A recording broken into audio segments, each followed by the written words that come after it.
अस्सलाम वालेकुम दोस्तों। पाकिस्तान तहरीक इंसाफ पे जो है पाबंदी लगाई जा रही है, उसका मुकम्मल जो है वो प्रोग्राम बनाया गया है, उसका प्लान भी बनाया जा चुका है। ये डॉक्टर शहबाज गिल की ज़बानी सुने कि किस तरह लगाई जाएगी, किस किस के ज़रिए जो और क्या प्लान है उनका मुकम्मल, ये सुने उसकी ज़बानी। पहले आपके सामने रखते हैं कि राणा सनाउल्लाह के सिग्नेचर्स के साथ, उनकी रिकमेंडेशन के साथ हुकूमत की तरफ से, ताकतवर हलकों की तरफ से आज एक बिल सेनेट के अंदर पेश कर दिया गया है। और बिल का पूरा मकसद है पाकिस्तान को बर्मा बना देना और पाकिस्तान को नॉर्थ कोरिया बना देना। मेन पर्पस तो पीटीआई के ऊपर पाबंदी लगाने का है, लेकिन जब बिल को आप पढ़ते हैं तो बात पीटीआई पे पाबंदी लगाने से कहीं ज़्यादा आगे निकलती हुई आपको नज़र आ रही है। बिल में क्या क्या है, उसके मकासद क्या हैं और पीटीआई को निशाना रख के आगे अचीव क्या करने की कोशिश की जा रही है। ये तो हमें पहले से पता था कि ऐसे हालात पैदा करने की कोशिश की जा रही है जिसमें पीटीआई को इलेक्शन से बाहर रखा जाए, लेकिन ये हमें नहीं पता था कि ऐसे हालात के अंदर पहले 9 मई को इस्तेमाल करके पीटीआई को निशाना बनाया गया और अब पीटीआई को इस्तेमाल करके पाकिस्तान की पूरी जमहूरियत को ही निशाना बना दिया जाएगा। बिल ऐसा है कि उस पर पीटीआई ने तो क्या कहना है, हुकूमती सेनेटर लरज़ के रह गए हैं, हुकूमती सेनेटर जो है शशदर रह गए हैं, परेशान हो गए हैं, चीख पड़े हैं कि ये क्या हुआ है, राणा सनाउल्लाह ने किस चीज़ के ऊपर साइन करके सेनेट के अंदर जमा करा दिया है बिल। इसका पूरा पस मंज़र पेश मंज़र आपके सामने रखूंगा। बिल की कॉपी मैं हासिल कर चुका हूं, मेरे पास है, उसमें से चीज़ें पढ़ के आपके सामने रखूंगा और यकीनन आप भी परेशान हो जाएंगे कि ये क्या करने की कोशिश पाकिस्तान के अंदर की जा रही है। सबसे पहले मैं इसका पस मंज़र बता देता हूं कि हुआ क्या है। आप सबको पता है कि पाकिस्तान तहरीक इंसाफ की हुकूमत 1 साल पहले गिराई गई। उस हुकूमत को गिराने के बाद कभी तोशाखाना, कभी आपने देखा इद्दत निकाह और उसके बाद अल कादर ट्रस्ट और उसके बाद क्या कुछ नहीं किया गया। अवाम है कि वो इमरान खान के साथ खड़ी है, अवाम है कि वो इस बात के ऊपर यकीन करने को तैयार नहीं है कि इमरान खान करप्ट है या उन्होंने कोई ऐसा काम किया है। तो उसके बाद 9 मई का वाक़या ऑर्केस्ट्रेट किया गया, वहाँ पर जाली तरीके से इस हुकूमत ने अपने बंदे घुसा के जो तनसीबात थी उनको जलाया, तोड़ा फोड़ा, उसको पाकिस्तान तहरीक इंसाफ के ऊपर डालने की कोशिश की गई, लेकिन वो तमाम का तमाम नैरेटिव जो था वो भी हवा में उड़ गया। कैसे उड़ गया? इमरान खान साहब को जो जज फरीद बलोच ने माजरत के साथ जो उन्होंने बेल दी थी इमरान खान को, उस फैसले ने उड़ा के रख दिया वो पूरे का पूरा नैरेटिव जो जिसमें पाकिस्तान तहरीक इंसाफ के गले में ये ढोल डाला जा रहा था 9 मई का। 9 मई पूरे का पूरा ऑर्केस्ट्रेट करा के वो पाकिस्तान तहरीक इंसाफ के गले में डालकर, और पाकिस्तान तहरीक इंसाफ पर तो पाबंदी लगाई ही जा रही थी, उसके साथ साथ असल में निशाना पाकिस्तान की जमहूरियत है, पूरी की पूरी जमहूरियत को गोल करने की कोशिश की जा रही थी। लेकिन वो जज बलोच का जो ऑर्डर था, फरीद बलोच का, फरीद बलोच उनका पूरा नाम है, उसने वो पूरा बयानिया उड़ा दिया। उसके पीछे अगर आप देखें तो शहरियार अफरीदी के ऊपर भी वही मुकदमा बनाया था, उनकी भी जमानत दे दी है जो पेशावर की हाई कोर्ट है उसने। तो उसके बाद ये नैरेटिव, ये जो बयानिया, ये मुकम्मल उड़ गया है। अब वो बयानिया जो है वो स्टिक नहीं कर रहा। अवाम उस बयानिए को पहले नहीं मान रही थी, अवाम को पहले से ही पता था कि ये 9 मई जो है ये इस्तेमाल किया जा रहा है इमरान खान और उसकी पार्टी के ऊपर पाबंदी लगाने को। दूसरी तरफ अगर आप डेवलपमेंट देखें तो ताकतवर हलकों ने अपने लिए एक सर्वे करवाया। सर्वे के जो रिजल्ट आए उससे शशदर होकर रह गए तमाम लोग। उसके साथ साथ नून लीग ने एहतियाती तौर पर अपने लिए खुद सर्वे करवाया, क्योंकि नवाज शरीफ चाहते थे कि पाकिस्तान आने से पहले वो एक दफ़ा वाटर टच कर लें, देख लें पानी कितना गहरा है, हालात क्या है, उन्हें आना चाहिए कि नहीं आना चाहिए। वो बाद में बताता हूं, उनके अपने घर के अंदर भी लड़ाई है। शहबाज शरीफ नहीं चाहते कि नवाज शरीफ आए किसी सूरत भी, वो बात की बात है, उसके ऊपर हम बाद में बात करते हैं। जो सर्वे नून लीग ने कराया, ये मैं नहीं कह रहा, ये नून लीग के अपने जो जाती पिट्ठू सहाफ़ी हैं, मुनीफ फारूक साहब हैं, दूसरे बहुत सारे लोग हैं जो नून लीग के स्पोक्स पर्सन है एक किस्म के, उन लोगों ने ये खुद टेलीविजन पर आकर बताया है कि जो सर्वे आया है नून लीग के सामने, जो सर्वे आया है जो नून लीग ने खुद करवाया है, उसमें नून लीग का वोट कहीं नजर नहीं आ रहा और नून लीग हैरान है, परेशान है और डर गई है और अब बिल्कुल इलेक्शन में जाना नहीं चाहती। इसका हमें नतीजा कहां से मिला कि आज अगर आप देखें तो महीने से ज्यादा होने को है कि मरियम सफदर साइलेंट मोड के ऊपर हैं। मरियम सफदर बोली नहीं है एक दफा भी। बाजी मरियम सफदर जो है वो ट्वीट तक नहीं करती, बस उनकी टीम कभी कभी लोगों के ट्वीट्स को रीट्वीट करती है। मुकम्मल साइलेंट मोड पे है, सदमे में है, परेशान है कि उनके साथ कर क्या दिया है। एक तरफ तो इमरान खान की पॉपुलैरिटी ने उनके साथ क्या कर दिया है, दूसरी तरफ पाकिस्तानी अवाम ने उनको रिजेक्ट कर दिया है, नफरत हो गई है पाकिस्तानी अवाम को इनके साथ, और तीसरी तरफ ताकतवर हलकों ने उनके चचा के साथ मिलकर बाप बेटी को गेम से आउट कर दिया है, स्लाइस आउट कर दिया है। तो इस सारी सिचुएशन में बेटी साइलेंट पे है। वालिद आना चाहते थे पाकिस्तान, दुबई आकर बैठे थे। सर्वे के रिजल्ट मिले, मियाँ साहब के औसान खता हो गए। सर्वे के रिजल्ट देखकर उन्होंने फौरन बिस्तरा बांधा और दुबई से जो उन्होंने ऐलान किया हुआ था, सबसे पहले दुबई आए थे, वहां से सऊदी अरब जाना था, वहां से पाकिस्तान आना था, यही यहां पर लुडियां डाली जा रही थी। और फौरी तौर पर वो बिस्तर समेत दुबई से दोनों कानों को हाथ लगाकर पतली गली में इटली के थ्रू वो वापस बरतानिया के लिए रवाना हो चुके हैं। सर्वे के रिजल्ट्स ने उनको दिखा दिया है कि वो इमरान खान का या उनकी पार्टी का मुकाबला नहीं कर सकते। इमरान खान जेल में हो या बाहर हो, वो किसी सूरत उनकी जमानतें भी जब्त होने से नीचे मामला चले जाना है। इन सारे हालात के अंदर जो मैंने आपको पूरा कॉन्टेक्स्ट बताया है कि एक तरफ नवाज शरीफ और बेटी को चचा और ताकतवर हलकों ने बाहर कर दिया, ओवरऑल जो पीडीएम की सियासत है उसको अवाम ने सारे बयानिए उनके रिजेक्ट करके बाहर कर दिया।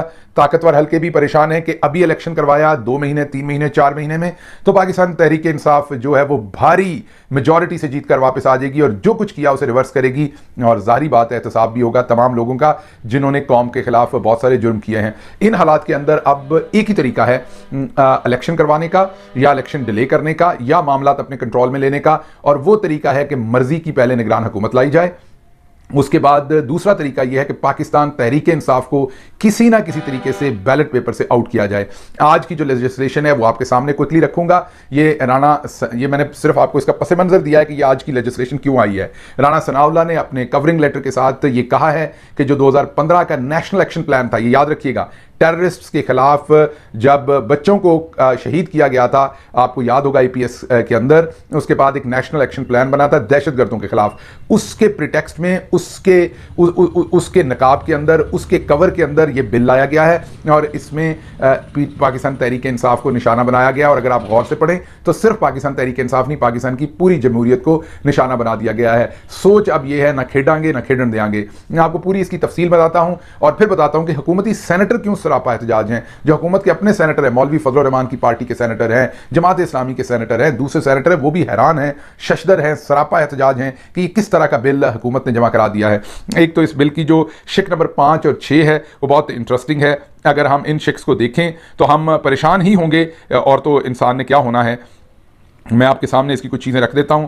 एक तो जो वायलेंट एक्सट्रीमिज्म की डेफिनेशन है वो ये कर दिया कि हुकूमत कर सकती है फैसला कि आपने कोई नारा लगाया है, जुलूस निकाला है, कोई ऐसा काम किया, मतलब दफ़ा 144 नाफिज की है, आप पे जासूस आप पे जुलूस निकालने की पाबंदी है। आपने वो जुलूस निकाला, भले वो मुहर्रम का जुलूस आपने निकाला है, भले पाकिस्तान तहरीक इंसाफ के लिए निकाला है, किसी और पॉलिटिकल पार्टी के लिए निकाला है, स्टूडेंट्स ने जुलूस निकाला है, वो आपके लॉयर्स ने जुलूस निकाला है, वो किसी भी, वो टीचर्स ने निकाला है, किसी ने भी उस दिन के कानून के खिलाफ जुलूस निकाला। दफा 144 लगा देते हैं जब इन्होंने जुलूस नहीं निकलने देना। तो सारी बात है जो उस दिन जुलूस निकलेगा, एहतजाज होगा, वो कानून के खिलाफ होगा, तो पुराना हथकंडा है। तो अगर कानून के खिलाफ कोई भी उस दिन जुलूस निकलेगा, एहतजाज होगा, उसको हुकूमत वक्त जो है वो एक्सट्रीमिज्म करार दे सकती है और उसके बाद उसको, उस इंडिविजुअल को या उस पार्टी को जो है उस स्केड्यूल में डाल सकती है और उनके ऊपर पाबंदियां लगा सकती है।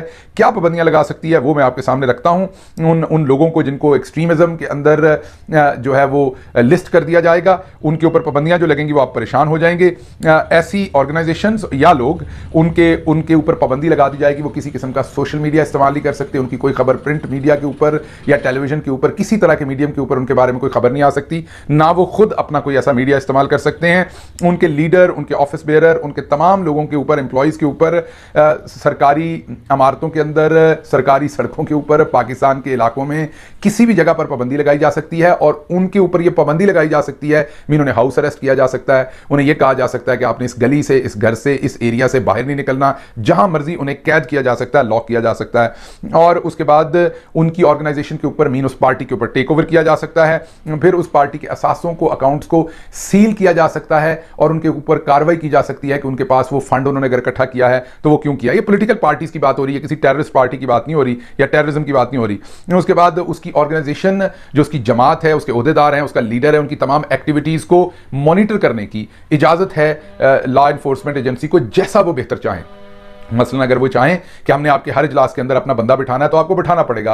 अगर वो कहें कि हमने आपके हर इजलास की रिकॉर्डिंग करनी है तो आपको करवानी पड़ेगी। उसके बाद उनके लीडर का और उनके फॉलोअर का, तमाम लोगों के जो पासपोर्ट्स हैं वो जब्त कर लिए जाएंगे, पहले से इशूड पासपोर्ट कैंसिल कर दिए जाएंगे, कोई नया पासपोर्ट उनको इशू नहीं किया जाएगा और उनके बैरून मुल्क जो है वो पाबंदी लगा दी जाएगी उनके सफ़र के ऊपर। उसके बाद उनके पास अगर अपनी सिक्योरिटी के लिए उनके पास या उनके गार्ड्स के पास कोई असले के लाइसेंस हैं तो वो लाइसेंस कैंसिल कर दिए जाएंगे और उनसे असला वापस ले लिया जाएगा, कन्फिस्केट कर लिया जाएगा और उन्हें कोई लाइसेंस और इशू नहीं किए जाएंगे। उसके बाद उनके तमाम एसेट्स, उनके, ये सुनिएगा, उनके तमाम एसेट, उनके तमाम बैंक बैलेंस, उनकी तमाम चीज़ें जो हैं उनको जो है वो कन्फिस्केट कर लिया जाएगा। उनके एसेट्स मीन घर हैं, ज़मीन है, कोई उनकी काश्तकारी की ज़मीन है, कोई भी चीज़ है, पार्टी का दफ्तर है, पार्टी के लीडर का घर है, पार्टी के वर्कर्स के घर हैं, उनको कब्जे में ले लिया जाएगा, कन्फिस्केट कर लिया जाएगा, नीलाम कर दिया जाएगा, वो उनके पास नहीं रहने दिया जाएगा। उनके कारोबार जो हैं वो कन्फिस्केट मीन उनके ऊपर कब्जा कर लिया जाएगा, स्टेट कब्जा कर लेगी, वो उनके पास नहीं रहेंगे।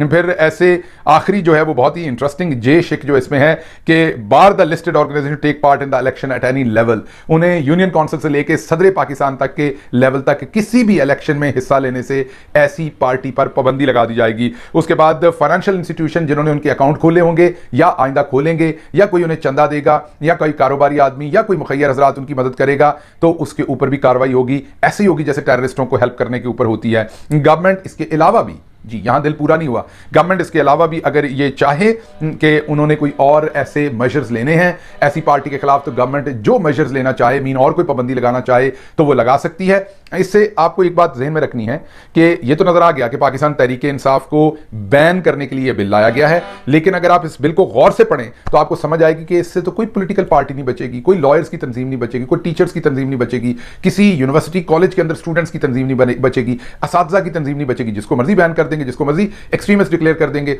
इससे पहले पाकिस्तान में पॉलिटिकल पार्टीज को बैन करने का तरीका यह है कि सबसे पहले election commission, government election commission of Pakistan को लिखती है, वो एक पूरा केस चलाते हैं, उसके बाद एक नोटिफिकेशन करके सुप्रीम कोर्ट ऑफ पाकिस्तान को भेजा जाता है कि ये जो पॉलिटिकल पार्टी है ये हमारे हिसाब से टेररिस्ट है, एक्सट्रीमिस्ट है, इसको इलेक्शन ना लड़ने की इजाजत दी जाए। फिर सुप्रीम कोर्ट ऑफ पाकिस्तान उसके ऊपर फैसला करती है कि उसको बैन करना है या नहीं करना। ये आज तक का कानून है।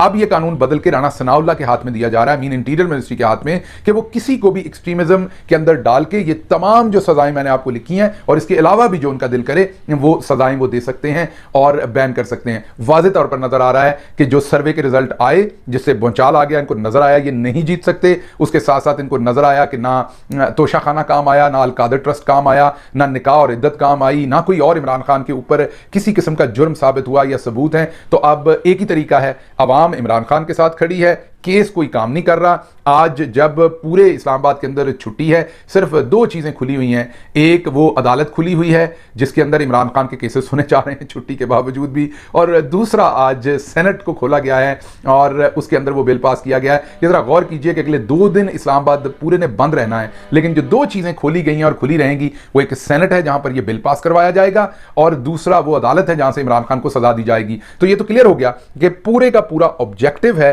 इमरान खान को हर सूरत बैन करने का, उसकी पार्टी को बैन करने का, उनको बैलेट पेपर से हटाने का, क्योंकि ये पता चल गया कि अगर उनका नाम बैलेट पेपर के ऊपर आया तो किसी सूरत हम नहीं जीत सकेंगे। लेकिन मैं आपको एक बात बड़ी वाज़ेह बता दूं, गेम इससे बड़ी शुरू हो गई है। ताकतवर हलकों ने अब मेरे ख्याल में फैसला कर लिया है कि गेम इससे बड़ी होगी। अब दिया सभी का बुझेगा, हवा किसी की नहीं। ये जो बड़े खुश हो रहे थे ना लोग, आवाम को फड़का के, फेंटियां लगा के, लोगों को नंगे करवा के, तशद्दुद करवा के, इमरान खान साहब के ऊपर उनकी पार्टी पर ज़मीन तंग करके, ये मेरी आज की बात लिख लीजिए, आज की तारीख में अब ज़मीन इनके ऊपर तंग होने जा रही है। हमारे साथ तो जो हुआ हुआ, अब इनके साथ भी इससे बदतर होने जा रहा है। आज हुकूमती सेनेटर्स ने जब ये बिल देखा, सबसे पहले मुश्ताक साहब सेनेटर हैं, बड़े मोअज़्ज़ज़ सेनेटर हैं जमात इस्लामी के, सबसे पहले उन्होंने शोर मचाया। उनके शोर मचाने पे जमीयत उलमा इस्लाम अमीन मौलवी फजलुर रहमान के सेनेटर्स, उन्होंने शोर मचाया, तो उन्होंने कहा हम इस पे वोट नहीं देते। चेयरमैन सेनेट ने बड़ी साजिश की थी कि छुट्टी वाले दिन चुपके से ये बिल पास करवा लिया जाए। वहां पर हुकूमत के अपने सेनेटर खड़े हो गए और ये बिल पास नहीं हुआ। आखिरी इतलात आने तक इस बिल को फिलहाल वापस लिया गया है, लेकिन इस बिल को दोबारा से पेश करने की कोशिश की जाएगी। आप देखेंगे माहौल बनाने के बाद इसको पास करवाया जाएगा। इस बिल को मकसद, अब पहले सबसे पहले मकसद क्या था, पाकिस्तान तहरीक इंसाफ को दिखा के, पीडीएम सारी को डरा के तहरीक इंसाफ के ऊपर तशद्दुद करना, सब कुछ करना, वो कर लिया।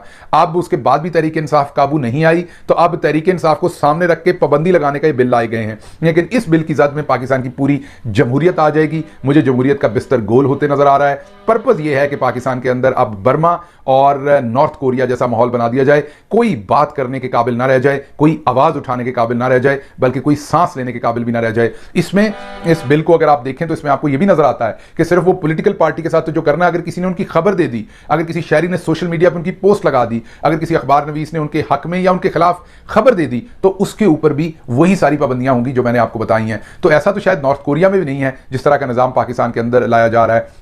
ये कोशिशें हैं फ्रस्ट्रेशन के अंदर, ये कोशिशें, मैं आखिरी जुमला ये कह दूं, ये मायूसी की कोशिशें हैं। मुझे ये कामयाबी होती नजर नहीं आ रही, क्योंकि आवाम खड़ी है इमरान खान के साथ।